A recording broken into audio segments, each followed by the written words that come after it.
aba VIP ibaze umuntu aguhaye miliyoni 7 cyangwa wowe ubwawe ukaba ufite miliyoni 7 mu by'ukuri wazikoresha iki? Abantu benshi baravuga ati ngewe nagura imodoka, abandi bakavuga ati ngewe nagura ubutaka, abandi bakavuga ati ngewe nagura bond, abandi bakavuga ati ngewe nayasohokamo. So mu by'ukuri uyu munsi ndagira ngo tuze ku exploringa ikintu ushobora gukoresha miliyoni 7 hano mu Rwanda kugira ngo umenye neza icyo ayo mafaranga yakumarira n'uburyo ushobora kwiteza imbere mu gihe ayo mafaranga waba uyafite. Let's go.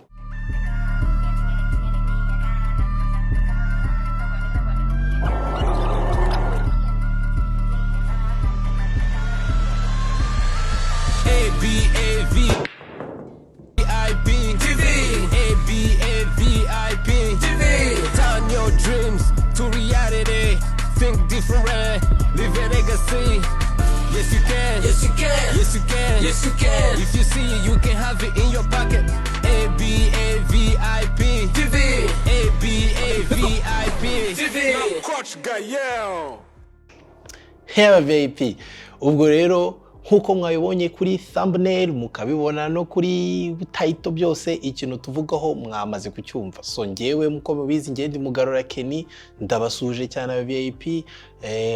Hari amazi imisi turi bize ukuntu tutabasha kubonana, ariko ubu ngubu turagarutse aba VIP, turi muri mood kabisa ku buryo tugiye gukora ibintu tuganira ibitekerezo, duhana ibitekerezo muri comments, muri videos byose ku buryo ewana twese tubasha gutera imbere kandi byihuse. So nkuko rero mwabisomye ndagira ngo tusimbukire cyane muri iyi topic. Ejo bundi narimo ndagenda muri abakurikirana amakuru aba VIP, nuko abantu benshi bazi ko ejo bundi nakoze ceremony yo kujya mu murenge.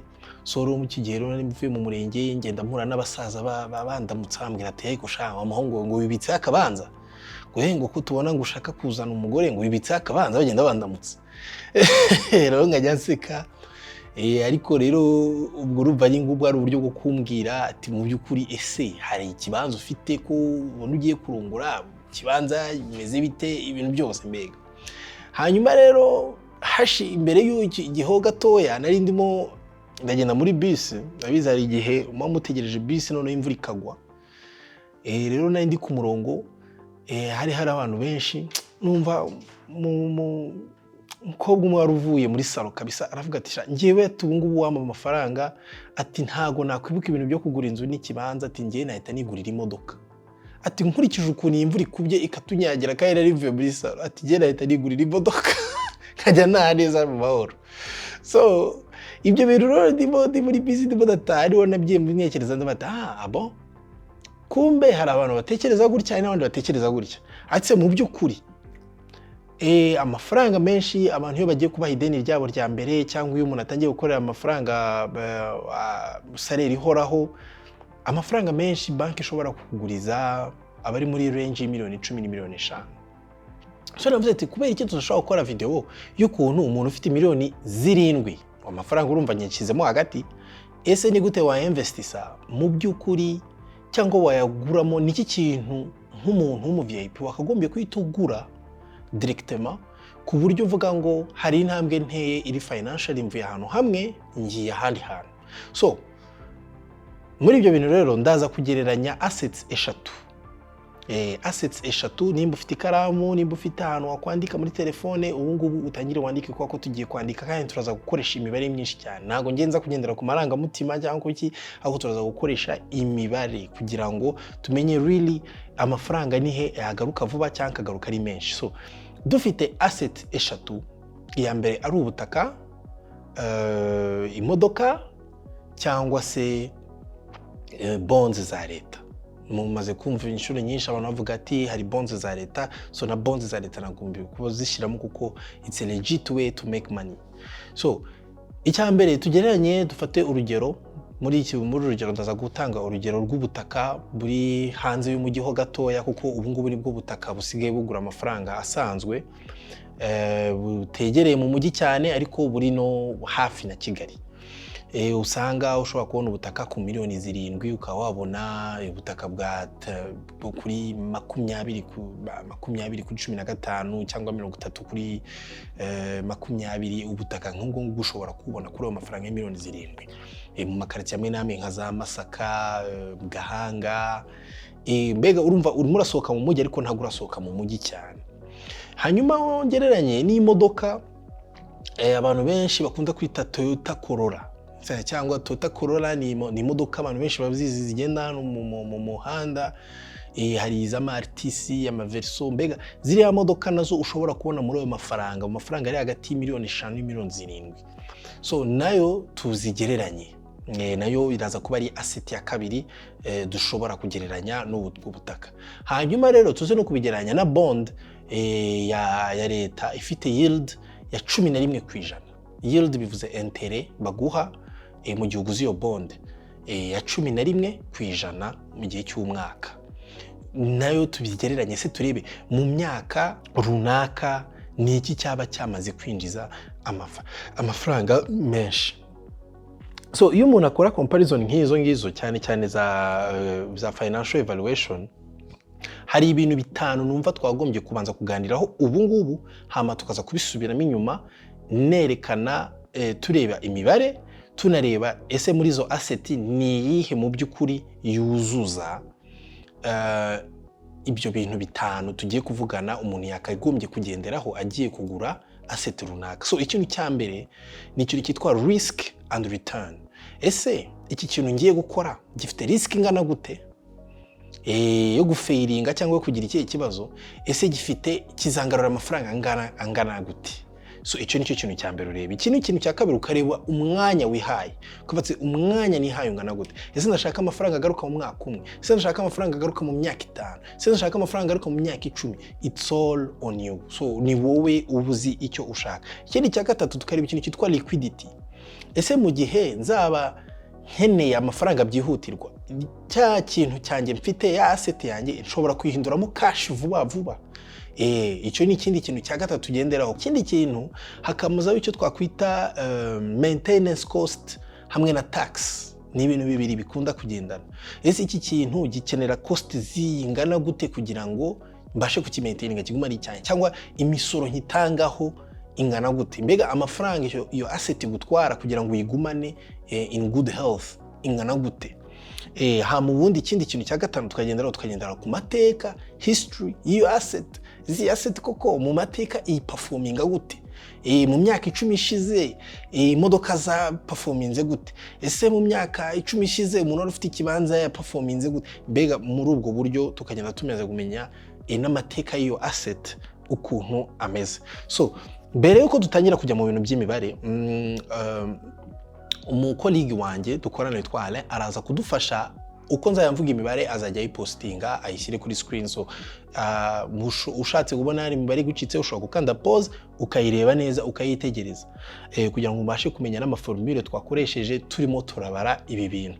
Ariko mbere yuko tujya mu mibare hari utundi tuntu nagiye nshyiramo financial tools cyangwa techniques, utuntu bitwa appreciation rate.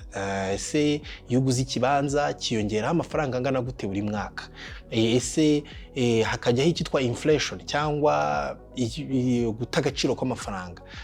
Nabwo nabushyizemo quote and quote muri calculations. Nshyiramo na liquide umuntu yinjiza directement mu gihe iyo asset irimo irakora. So ibyo tuntu nza gufactoringa in mu mibare, hama mwebwe muraza kureba ukuntu imibare imeze. Hama mu VIP nimba wumva ufite ayo mafaranga cyangwa ubona ushobora ku accessing ideni rya amafaranga, hama ukomeze urebe ukuntu watangira ukore urebe ukuntu watangira kwiteza imbere buhoro buhoro. Ntago buriya kwiteza imbere bisaba ubwenge bwinshi. So let's jump in. So mu kintu kimwe twavuze ko navuze ko time horizon twakwiha imyaka 5. Imyaka 5 kuri izo asset uko ari 3. So muri izo asset uko ari 3, uguze ubutaka, appreciation y'ubutaka hano mu Rwanda imaze kugera kuri 14%.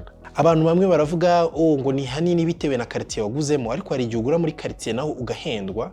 So tuwe navuze ati reka mfatire kuri appreciation ya 14%. So uyifashe buri uguze ubutaka bw'imiliyoni 7 mu myaka 5 ubwo butaka ushobora kubugurisha hafi miliyoni 13,411. So ubwo urumva nagara amafaranga mabe wawungutse hafi miliyoni 6 neza difference yiyongereye ku mafaranga ubwo butaka wabuguze mu myaka 5. Oh, it's almost double. Amafaranga bagiye kwidoubling mu myaka 5. Ariko muri iyo myaka yose ubumaze nta mafaranga ubona, ahubwo ushobora kwishyura maintenance costs na taxes ntoya, kubera ko muri iyi minsi hari n'itegeko ejo bundi ryasohotse rigabanya imisoro ku butaka ku mitungo itimukanwa. So noneho twajya kuri asset ya kabiri ariyo y'imodoka. Twashyizeho depreciation cost cyangwa uburyo imodoka itakaza agaciro ka 15%. Buriya bavuga ko iyo uguze imodoka itangira gutakaza agaciro rwose ukimara kuyigura. Nimba uguze imodoka imiliyoni 7 ushobora gushaka kuyigurisha nyuma y'umwaka, umuntu akaba yaguha miliyoni 6,500 bitewe n'ukuntu yifata, bitewe n'ukuntu yigendamo. Ariko hari n'igihe bishobora kumanuka cyane. So iyi business y'imodoka ntimuze kuyifata literally nkuko imibare ikoze, kuko hari ibintu byinshi nassuminze birimo. Nassuminze ko iyi modoka mu gihe uyiguze uhita uyikodesha, kandi bivuga ko mu gihe uyikodesheje itazakodeshwa umwaka wose, ahubwo yakodeshwa amezi 5 mu mwaka. Kandi bivuga ko buri kwezi umubyibura nubwo imodoka zikodeshwa menshi kurushaho, ariko wowe uzajya ubika 300 muri konti. Ubwo tuvuze ko nimba Toyota Corolla wenda ubu ngubu ukuntu ibiciro bihagaze, hari igihe bayigukodesha 500 ku kwezi cyangwa 600, ariko tuvuze ati ushobora gukuramo maintenance cost, ugakuramo taxes, ugakuramo nandi mafaranga wagiye ukoresha nka fuel n'iki, none ukaba wavuga ati take home ni 300 buri kwezi. Kandi naho ntabwo buri guaranteed yuko uzabona umukiriya umwaka wose. So urumva nafasha amezi 5 byonyine kuri iyi business. So iyo mbifashe gutyo bigaragara ko mu myaka 5 nkomeje gukuraho 15% kuri iyo modoka, birangira iyo modoka mu myaka 5 ushobora kuyigurisha hafi miliyoni 3,105. So urumva mu by'ukuri ha modoka zikigurishwa gutyo, ariko ni imibare.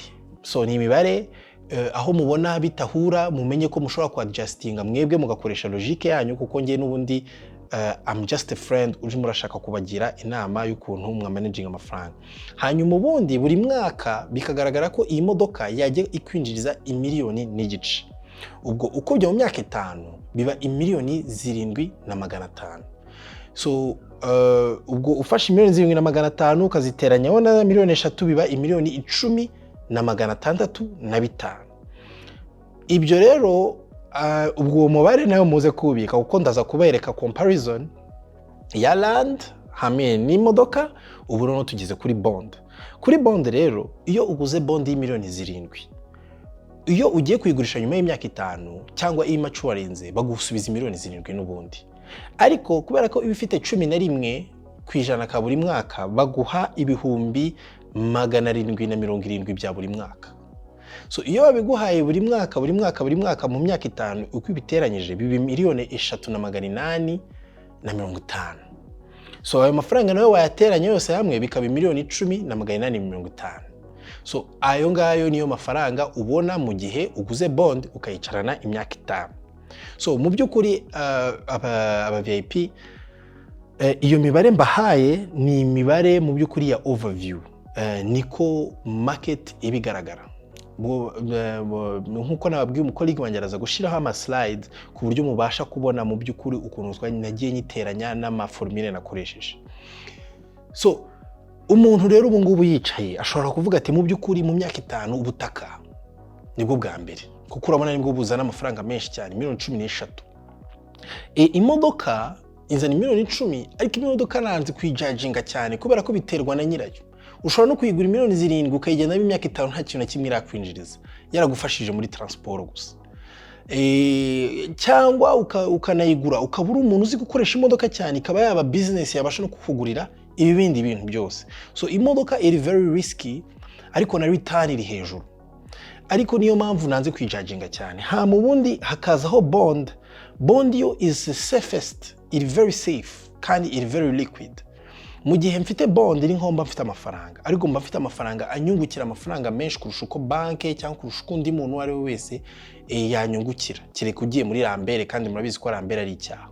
So urumva bond ni uburyo bwiza bwo kungutsa amafaranga yawe, ariko mu by'ukuri ukunguka mu buryo buri legal.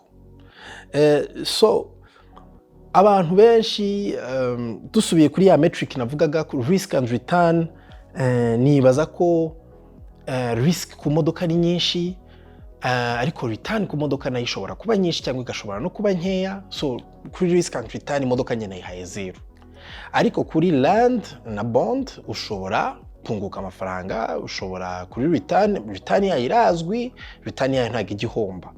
Hama kuri time horizon, ushatse kugurisha ubutaka mu gihe nyuma y'umwaka umwe ushobora kutunguka amafaranga menshi, ushobora kunguka amafaranga ariko ushobora kutunguka amafaranga menshi. No bitewe n'ibibazo waba ufite ushobora gusanga bikubereye ikibazo. Ariko ku imodoka mu gihe wegenze mu mwaka ukaba ushaka kuyigurisha, it's always fine. Bagukata amafaranga makeya, ariko uramutse wanayikoresheje akazi waba hari amafaranga wakuyemo agaragara. Kuri liquidity ni nk'icyo ngicyo tumaze kuvuga. Ikintu cya mbere cyoroshye kuri liquidity ni uku bond kwihinduzamo amafaranga biroroha cyane kurusha ibindi bintu byose tuvuze hano. Muri RCE Rwanda Stock Exchange bitwara iminsi 3 gusa, ariko imodoka nayo buri hashizeho umukomisiyoneri ntabwo ishobora kurenza ukwezi, akenshi bamaze kubona umukiriya. Ariko ubutaka hari igihe bishobora gutwara igihe kinini kugira ngo ubutaka bwawe wongere kububonamo amafaranga. So nagera kuri cya taxes na costs, imodoka kenshi nizo zitwara imisoro myinshi zigatwara na tax nyinshi kurusha ubutaka cyangwa bond. So icyo ngicyo numva ntabwo twagitindaho. Rero kuri performance history na potential, nibaza ko ikintu gifite abantu bizera cyane ni ubutaka. Kandi n'ubutaka nibwo twahoranye kuva kera, n'abakurambere bacu bahoze bagura ubutaka. Urumva ni ikintu abantu bizera cyane kandi bazi ko iyo baguze akenshi kitakunda kubahombera. So overall mu myaka 5, iyo umuntu aguze imodoka, akagura ubutaka, akagura na bond, nibaza ko uwaguze ubutaka muri izi bintu 5 nabahaye bya financial evaluation, uwaguze ubutaka yaba afite amanota 4 kuri 5. Uwaguze imodoka yaba afite 2 kuri 5. Hama uwaguze bond yaba afite 3 kuri 5. Ariko this is disclaimer kandi ngiye ntago ndi financial advisor, ngiye am just a friend. Uvuze ibibare kandi ushaka kugira ngo dukurikizire hamwe turebe investment mu by'ukuri yatera imbere. So mwebwe muri comment muraza kunyandikira mu by'ukuri icyo mubona gishoboka, kuko nk'uko nabivuze mbere, umuntu uzi gukoresha imodoka ashobora gukoresha imodoka akaba yaguramo n'ibibanza byinshi cyane. So Abavip nari ndagirije video yanjye kandi nizere ko mwishimye cyane. Gusa mbere yuko ngenda, ndumva hari akantu nabaha k'agatipu gatoya mugende mugatekerezeho, kubera ko muri Abavip munamyandikire muri comments mumbwire mu by'ukuri nimba mushaka iyo video ko nzayikoraho. Ariko buri uyu mwaka ushize umuntu bahaye $7,000 by'idolari, ubu ngubu bagiye kuvunja yakunguka hafi $1,055,000. $1,055,000 nyuma y'umwaka umwe yabarushije izi asset zose twavuze, yabazirushije return on investment cyangwa amafaranga yungutse ku gishoro, kubika amafaranga mu madolari gusa. Abavip nta kintu iyi information niba mushaka indi video muzambwire mbikore, nkore video yose irambuye kuri ikintu cyo kubika amafaranga mu madolari. Hanyuma ubundi nimba udafite amafaranga yo kugura ikibanza, ubwo nawe wabyumvise icyo wakagombye gukora. Sawa Abavip, murakoze kandi Imana ibaho umugisha. Aha niyo video irangiriye. See you next time. Bye.